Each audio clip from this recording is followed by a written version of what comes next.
Bonjour à tous et bienvenue dans une nouvelle vidéo de Jane dans la jungle. Aujourd'hui on se retrouve pour un format un petit peu différent que j'avais envie de vous proposer depuis longtemps. C'est un format vidéo sur lequel je vais vous parler un petit peu de pigments et de préparation de couleurs, puis ensuite je vais réaliser une illustration avec un pigment. Alors pourquoi j'ai envie de faire ce format avec vous et sur cette chaîne? Parce que ça relie deux passions pour moi qui sont à la fois l'aquarelle, les pigments et également l'illustration, et je trouvais que c'était un format intéressant à faire. Ça permettait un petit peu de faire un point focus sur les pigments. D'ailleurs je pense que la série va s'appeler Point Focus Pigment, un truc comme ça. J'ai pas encore vraiment sûr pour le nom. Bon, cette semaine elle a vraiment pas été facile pour moi, j'ai eu beaucoup de mal à me motiver avec le confinement, c'est vraiment super lugubre et j'ai vraiment eu du mal.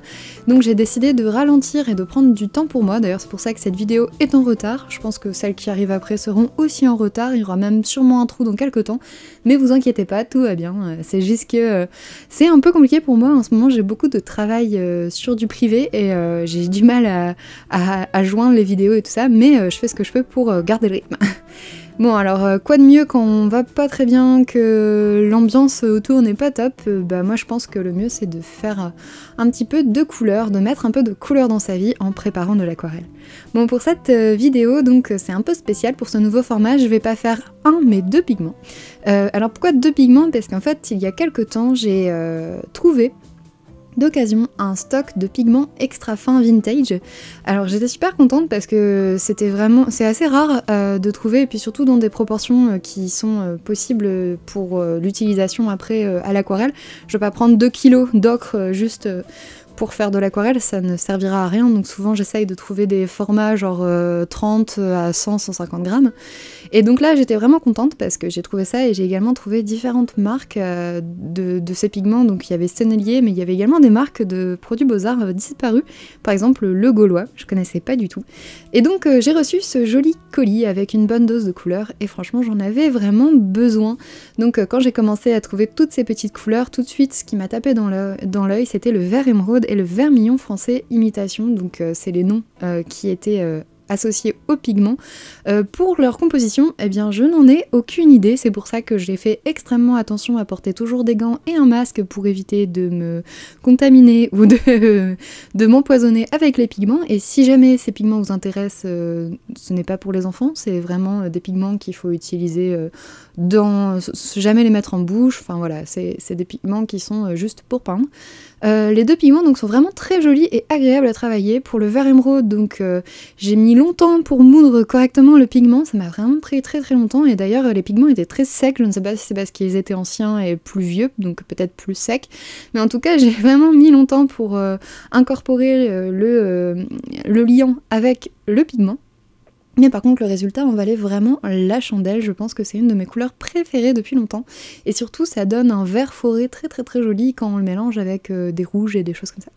Donc voilà, ça c'était le vermillon, pardon. Ça c'était le vert émeraude. Pour la petite histoire, j'ai vu qu'il pouvait y avoir de l'arsenic à l'intérieur, mais c'est peut-être pas celui-ci. En fait, le vert émeraude, c'est une appellation très large, c'est pour ça que je ne suis pas sûre à 100% de la composition pigmentaire de ce vert émeraude. Pour moi, ça ressemble un petit peu au vert émeraude qu'on a l'habitude de voir aujourd'hui, qui est réalisé à partir de vert phthalo, donc pour ceux qui connaissent. Hein. Mais c'est pas exactement la même signature, c'est pas exactement la même réaction, même quand on réhydrate les godets, ça réagit pas de la même façon. C'est une très belle couleur, en tout cas. Ensuite on passe au vermillon, donc pour moi c'était vraiment un vrai bonheur à préparer, même si j'ai perdu la vue sur l'orange, parce que quand on prépare des grandes plaques comme ça de couleurs et qu'on a une couleur un petit peu flashy, on a tendance à abîmer un peu dans ses yeux, enfin abîmer, à désensibiliser ses yeux à la couleur, donc après quand on regarde autour de soi il manque le orange, donc grâce au vermillon je n'ai plus vu le orange pendant 2 jours. Je plaisante mais c'est un peu ça. Donc au vermillon c'était vraiment un vrai bonheur à préparer, c'est vraiment une couleur qui était un vrai délice. Ça s'est réhydraté tout de suite, j'ai vraiment pu le remettre longtemps. Alors j'ai eu l'impression qu'il y avait un petit peu de blanc à l'intérieur, je me suis demandé si c'était pas une façon d'opacifier un petit peu la couleur, et effectivement la couleur finale est assez opaque, assez dense un petit peu. Donc je me suis demandé, je ne sais pas du tout quelle est la composition non plus de cette couleur, mais je ne pense pas que ce soit un vermillon toxique vu que c'était un vermillon imitation. Cela dit, des fois il y a des cadmiums qui ont été utilisés pour faire les vermillons d'imitation, donc pareil, toujours faire attention. Alors malgré tout, c'est des choses qu'on trouve en magasin, hein. Quand vous achetez du rouge de cadmium de Winsor & Newton, il y a aussi du cadmium à l'intérieur. Une fois qu'ils sont moulus et qu'ils sont mis comme ça sous forme de pâte de couleur, c'est plus dangereux. Enfin, il faut pas s'amuser à en consommer, mais sinon ça va, c'est plus dangereux. Donc maintenant que je les ai mis en demi-godet, bah, je peux faire une petite pause biscuit pendant qu'ils commencent à sécher. Bon, je plaisante, en vrai, le séchage des demi-godets peut prendre vraiment longtemps. J'avais quelqu'un qui m'avait dit « Ah, mais ça sèche pas quand j'ai suivi ta recette et ça n'a pas séché, est-ce que tu peux m'aider ?» Alors, comme je le précisais dans la vidéo sur la réalisation des aquarelles, le séchage prend longtemps. Déjà parce que en fait il faut que l'eau qui soit comprise dans votre liant et l'eau que vous avez rajoutée pendant la période de production s'échappe, se sèche totalement. Il y a des pigments qui vont avoir tendance à garder beaucoup plus l'eau et qui vont mettre beaucoup plus longtemps à sécher, et il y a des pigments qui vont sécher beaucoup plus vite. C'est le cas pour les pigments de couleur terre par exemple, ou le vieux rose ou des choses comme ça.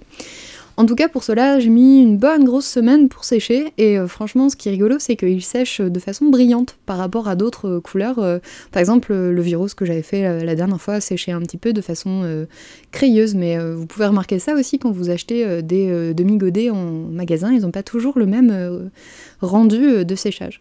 En tout cas, revenons un petit peu, maintenant que cette pause de petits biscuits est finie. Donc je suis très fière de ces petits biscuits que j'ai réalisés il n'y a pas très longtemps. C'est des petits sablés colorés à la noisette et au chocolat, un peu sur le thème d'Halloween. Mais enfin bon, revenons au sujet de la vidéo, mon aquarelle et une illustration. Donc si je propose ce petit point pigment sur deux pigments cette semaine, c'est parce qu'en fait je me suis rendu compte que c'était deux pigments qui se neutralisaient parfaitement bien. On peut obtenir quasiment un noir avec, enfin en tout cas un vert sombre très sombre et un brun très sombre, donc c'est très bien pour travailler juste avec deux couleurs. Donc j'ai voulu réaliser mon illustration en palette extrêmement restreinte vu que je n'ai utilisé que ces deux couleurs. Ça faisait vraiment longtemps que j'avais pas fait une illustration totalement spontanée pour la chaîne, et franchement ça m'a fait beaucoup de bien. Je suis juste partie sur un rapide croquis, d'ailleurs j'ai fait plein de choses que je ne fais pas d'habitude, j'ai dessiné sans mes gants, j'ai dessiné, bref. J'ai vraiment fait quelque chose un petit peu cracra parce que je voulais vraiment pousser au max pour voir un peu comment ma couleur allait réagir. Par contre j'ai utilisé un bon papier, hein, j'ai utilisé le Clairefontaine demi-satin qui est vraiment super, et le résultat, en tout cas en termes de mélange et en termes de couleur pure, est vraiment super saturé. La couleur ressort vraiment bien sur ce papier, c'est vraiment un super papier pour l'aquarelle, c'est la première fois que je le testais avec l'aquarelle, donc c'était vraiment super. Quand j'ai commencé à travailler dessus, je savais déjà un peu les couleurs que je pouvais obtenir. Pour ceux qui connaissent un petit peu le vert de périlène, on peut obtenir un vert assez foncé comme ça en fait, en mélangeant le vermillon et le vert émeraude, parce que forcément en fait ça se neutralise pas mal et c'est vraiment très joli. Donc j'ai commencé par dessiner mon illustration, très spontanée comme je disais, donc avec juste un petit crayon gris, je crois que j'ai pris un porte-mine gris, enfin je crois que c'est juste une mine HB, et ensuite donc j'ai commencé à passer à l'ambiance, donc en faisant des grands bains de couleurs avec des couleurs très délavées. J'aime bien commencer par créer des couleurs assez délavées pour commencer l'aquarelle, je trouve que c'est plus simple pour essayer de construire une ambiance rapidement. Avec ces deux couleurs, c'était vraiment facile parce que comme je pouvais avoir des gris verdâtres, finalement en fait ça s'est vraiment fait facilement. Et là où j'étais assez surprise, parce que j'avais jamais testé ça avec mes aquarelles fait maison, je travaille souvent directement avec des couleurs assez contrastées, assez intenses. Là cette fois-ci j'ai vraiment essayé de construire en transparence, et j'étais très surprise de voir ce que ça a donné avec des couleurs fait maison. Ça a très bien marché, et ça c'était vraiment quelque chose auquel je ne m'attendais pas. J'ai même pu presque passer des couleurs assez liquides sur des couleurs assez saturées, ce qui souvent se traduit par cette couleur saturée qui va se délaver dans le jus qu'on a passé à côté, et là ça s'est super bien passé, j'ai pas eu de problème en fait, aucun problème de superposition. Et franchement, je sais pas si c'est dû au papier qui est vraiment très bien, ou si l'aquarelle a fait aussi son job, mais j'étais assez surprise en fait de voir à quel point mon aquarelle maison répondait bien donc à la transparence et aux effets de superposition. Bon, cette période automnale, c'est pas forcément toujours facile pour moi, et surtout ce second confinement qui n'arrange pas les choses. J'ai vraiment l'impression qu'il faudrait pas grand-chose pour vraiment sombrer dans la dépression. Je sais que c'est un peu pareil pour tout le monde en ce moment, donc courage à tous. Et moi, quand je suis dans ces périodes-là, je prends vraiment soin de moi. Par exemple, je ralentis, j'essaye de me trouver des choses en dehors de l'illustration de mon boulot qui m'intéressent. Là, en ce moment, je me suis remise au tricot, donc c'est la première fois. J'espère réussir donc mon premier projet dans quelques jours. Ça m'aide aussi de faire autre chose que juste travailler. Je pense que c'est important aussi de prendre soin de soi. Je me suis mis un objectif d'apprentissage technique d'anatomie en ce moment et j'essaye d'y travailler tous les jours. Ça n'a pas grand chose à voir avec la vidéo, mais c'est parce que aussi c'est un peu ce qui se passe dans ma vie ces derniers temps. Et c'est vrai que c'est intéressant d'essayer de se confronter aux choses qui nous posent problème des fois en illustration. Puis surtout j'essaye de faire un petit peu de la méditation tous les jours pour réussir à oxygéner un peu, réussir à calmer un petit peu tout le stress et toute l'angoisse dans ce moment. Et j'ai aussi beaucoup de boulot avec des privés en ce moment, donc je travaille comme tous les 2 mois sur la partie graphique de Box Argentique, donc qui est mon entreprise avec mon mari de box, de pellicule argentique. Et ça tombe bien, je vous ai concocté une vidéo pour vous montrer tout ça, elle va sortir dans quelques temps, donc 1 semaine ou 2, je sais pas encore. J'ai envie de vous montrer un petit peu ce que je fais des fois en dehors de l'illustration, parce que c'est pas quelque chose dont je parle beaucoup, et pourtant je trouve que c'est très intéressant. C'est pareil, je travaille aussi pour des privés et ça viendra aussi dans quelques temps, je vous ferai une vidéo sur le sujet. Donc l'original de cette aquarelle et les demi-godets de ces 2 couleurs, donc le vermillon imitation français et le vert émeraude, sont donc en vente sur ma boutique, bien entendu. C'est comme d'habitude, il y a vraiment pas beaucoup de volume, je crois que je n'en ai que 3 disponibles par couleur, souvent je me fais un coquillage, un demi-godet et le reste je le mets en demi-godet pour la boutique. J'ai pas eu le temps et j'ai pas réussi à refaire des coquillages parce que ça prend très longtemps à sécher et j'ai peur de les envoyer et que ça ne se passe pas très bien avec la poste, que ça se retourne et que ça aille pas, alors que le demi-godet sèche beaucoup plus vite, donc c'est pour ça qu'il n'y a que des demi-godets. Donc ce sont vraiment des tout petits volumes et si ça vous intéresse, je sais qu'il y a beaucoup de personnes en story Instagram qui viennent me dire « Ah, quand est-ce que tu mets en vente à nouveau des aquarelles ?»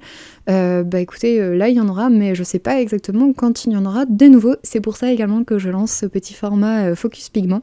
Comme ça me permettra également de vous faire découvrir des couleurs et essayer de mettre ça un petit peu en avant sur ma boutique si jamais ça vous intéresse. En tout cas, je vous remercie à tous de m'avoir écouté.